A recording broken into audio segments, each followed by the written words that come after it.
జై శ్రీమన్నారాయణ. శ్రీమతే రామానుజాయ నమః. ఈరోజు పుత్రద ఏకాదశి.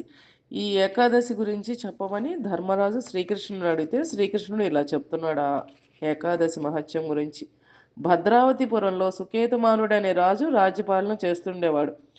అతని రాణి పేరు శైబ్య. పుత్రుడు కలగపోవటం వలన రాజు రాణి ఇద్దరూ దుఃఖంతో జీవితాన్ని గడుపుతూ ఉండేవాళ్ళు. తమ కాలంలో అధిక భాగాన్ని వారు ధర్మకార్యాల్లోనే గడిపేవారు. కానీ వారు శోకతప్తులు కావటం వల్ల పితృతర్పణ కార్యాల్లో వారు వదిలిన తర్పణాలు వేడిగా గోచరించాయి. సుకేతమానం తర్వాత తమకు తర్పణాలు వదిలేవారే లేరని పితృదేవతలు కూడా చింతిస్తూ ఉండేవారంట. తన పితృదేవతల దుఃఖాన్ని చూసి రాజు మరింత విచారగ్రస్తుడయ్యాడు. మిత్రులు హితులు అమాత్యుల సాంగత్యం అతనికి ఏమాత్రం రుచించడం లేదు. విచారంలోనూ నిరాశలోనూ మునిగిన ఆ రాజు పుత్రరహితమైన మానవ జన్మ వ్యర్థమని భావించాడు. పుత్రుడు లేకపోతే దేవరుణము పితృరుణము జీవరుణము తీర్చుకుంటే అసాధ్యం. పుణ్యరాశులు లేనిదే విష్ణుభక్తి లేనిదే ఎవడనూ పుత్రులను ధనాన్ని జ్ఞానాన్ని పొందలేరు. ఈ విధంగా నిర్ణయించుకున్న రాజు రహస్యంగా గుర్రంపై అడవికి వెళ్ళాడు.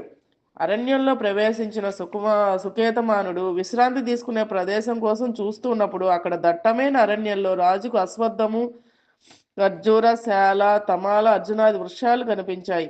పెద్ద పులులు, సింహాలు, అడవి ఏనుగులు, చిరుతలు, కుందేలు వంటివి కూడా అక్కడ తిరుగుతూ ఉన్నాయి. దాంతో విశ్రాంతికి బదులు అతడి అడవి అంతటా తిరుగుతూ ఉన్నాడు. అన్ని దిక్కుల్లో తిరుగుతూ రాజు అలసిపోయాడు. మధ్యాహ్న వేళకు అతడు తీవ్రమైన దప్పిక అయింది.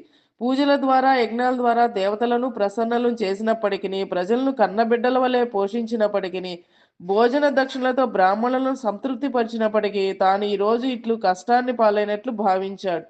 ఇలాగా ఆలోచిస్తూ తిరుగుతూ ఉంటే అకస్మాత్తుగా అతని కలువలతో నిండిన మానస సరోవరంలా ఉన్నట్టు ఒక సరోవరం కనిపించింది. చక్రవాకాలు చకోరాలు ఆ సరోవర జలంలో విహరిస్తున్నాయి. మునులు సరోవర తటంలో వేద మంత్రాలను ఉచ్చరించడం చూసిన రాజు గుర్రం మీద దిగి వారిలో ప్రతి ఒక్కరికి నమస్కరించాడు. అప్పుడు మునులు, రాజా, మీ పట్ల ప్రసన్నులయ్యం, ఏదైనా వరం కోరుకో అన్నారు. అప్పుడు రాజు ఎందుకు మీరు ఈ సరోవర తటంలో ఉన్నారని అడిగాడు. అప్పుడు ఆ మునులు ఇలా చెప్పారు: మేము విశ్వదేవులం, స్నానం చేయడానికి ఇక్కడికి మేము వచ్చాము. ఈరోజు పవిత్రమైన పుత్రద ఏకాదశి. పుత్రవాంఛితుడైన వ్యక్తి ఈ వ్రతాన్ని పాటిస్తే నిశ్చయంగా అతనికి పుత్రోదయం కలుగుతుంది అని చెప్పారు. పుత్రప్రాప్తికే తాను ఇంతవరకు ఎంతో ప్రయత్నించానని, కానీ ఏది కూడా సఫలం కాలేదని రాజు అన్నాడు. అప్పుడు మునులందరూ, ఈ రోజు పుత్రద ఏకాదశి, ఈ వ్రతాన్ని శ్రద్ధగా పాటించు, భగవత్ కరుణతో మా ఆశీర్వాదంతో నీకు పుత్రుడు ఉదయిస్తాడని దీవించారు.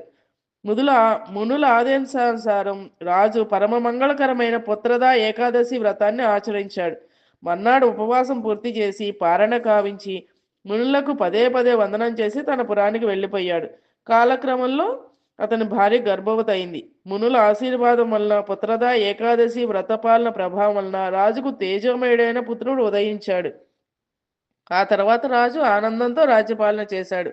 అతని పితృదేవతలు కూడా సంతృప్తి చెందారు.